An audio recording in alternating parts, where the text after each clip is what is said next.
Are pinned messages not working properly on the Telegram app?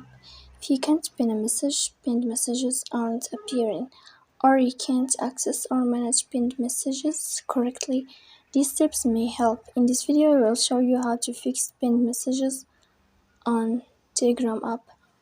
The first thing you have to do is to go to Telegram.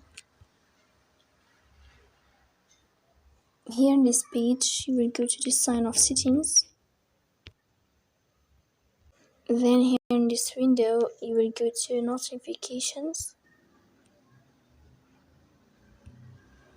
After that, in this list, what you will find is pinned messages. So you will tap here to enable this feature, and when it's enabled, then you will know how to fix it.